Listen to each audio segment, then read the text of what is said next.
Assembly Member Hall. Hi. Can I talk to you about the pilot scheme, because from Palantir, because that seems to be separate. Is that going to continue? Chair, I'm not in a position to discuss either the pilot scheme or the scientific contract for reasons I hope you'll appreciate. There is a procurement process in relation to IT contracts and contracts generally. And one of the things that MOPAC is discussing with the Met Police Service and indeed the supplier is whether correct processes were followed. I don't really understand that, because the pilot scheme has gone ahead, and that has brought up incredible results, as you well know. If you're looking at results very, very quickly, and of course the pilot scheme was brought in so that 500 members of staff could be lost because the AI could do their work for them. Now it would appear that 500 members of frontline staff will have to be lost if this doesn't go ahead. But the pilot scheme has started and is going on. So I just want to know if you're at least going to finish that part of the process. Chair, can I speak in general terms for reasons I hope the Assembly will recognise? Pilot schemes in general are a pilot, and what happens normally is there's then a procurement process which are followed. So as and when any pilot comes to an end, you'd expect there to be a procurement process. So you can confirm that the pilot scheme will carry on until that is finished? Chair, in general terms, pilot schemes carry on until the pilot is concluded, and then there's normally a procurement process. Okay. Did you know when you made the decision that you weren't going to be using that particular company, that there would be another round of very tough choices? Because we've just been through a round of very, very tough choices with the Metropolitan Police that not one of us is happy about. Clearly, another round is going to go ahead. Did you think about that before decisions were made?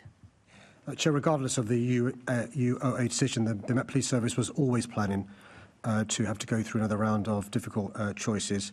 And one of the things that we know is because of the cumulative impact of cuts over a number of years, those tough choices would go to not just 26, 27, but 27, 28 as well. And they were discussed indeed during the budget process before Christmas. I watched the policing board yesterday, Mr. Mayor, and they were very clear there that they are that rolling out AI and technology across the organisation, but it is clear that the decision will limit how much it's used across the full range of criminal intelligence work. So, in effect, are you comfortable that the Met will use technology for HR, but have to solve crimes with pens and paper? Well, the Met Police Service already uses technology in a whole host of areas. One of the things I'm incredibly proud of is how we've rolled out, in a proportionate way, live facial recognition, which also uses artificial intelligence. And there are a number of other crime fighting as well as administrative matters which AI is used, not just in the police service, the fire service and TfL as well. And we are in favour of technology being used. In fact, we've been challenged in the courts by those who are unhappy with us using this technology. So I'm very comfortable with technology being used, but correct processes have to be followed for obvious reasons. Yeah, the Commissioner is rightfully furious. You can tell that by the letter or his statement from yesterday. You ask him to do a job properly, then you tie his hands behind his back. And now he can't do anything about that. Tell me, do you have confidence in the Commissioner? I do have confidence in the Commissioner, but the Assembly will be aware there's been a history of public sector IT contracts going tens of £millions over budget. This is waste. That could be used for frontline services, which is why we have strict procurement processes in place. And indeed, during the budget process at the last plenary session, the Commissioner was rightly challenged about the wastage of tens of millions of pounds in IT contracts. Mr. Mayor, the Labour government proved yesterday that they can't keep us safe as a country. You are clearly not going to be able to keep us safe in London because we're going to be losing hundreds and, well, over 1,000 more police officers. Putting this contract in place could have saved us frontline officers. I'm going to have to leave it there, Chair, but like your Commissioner, I am absolutely furious about this, as indeed Londoners should be. Mr Mayor, I know, of course, that you cannot go into any detail about the issue with Palantir, but on a broader level, could you talk about why following a correct procurement process is so important to best value for Londoners, please? Well, Chair, there have been a number of examples where members of the Assembly rightly have challenged the Met Police Service in relation to procurement in the past, in relation to, in fact, IT contracts. But generally speaking, the public sector, when it comes to the awarding of contracts, has to follow correct processes. And I can speak from experience. In other areas where there have been processes that have been followed, we've still been challenged in the courts. We've won those legal challenges, but it's really important to follow correct processes. And I'll give a hypothetical in terms of if you are a supplier that feels the process wasn't correct and you could have bid for the contract, you will not unreasonably think you've got a legitimate grievance. And that's why it's incredibly important for not just processes to be followed, but processes to be seen to be followed as well. I'm speaking in general terms. It's really important I caveat what I've said in case that's used in some way in any legal proceedings. Thank you, Mr Mayor. Thank you, Chair. Assembly Member Wilson, please. Thank you, Chair.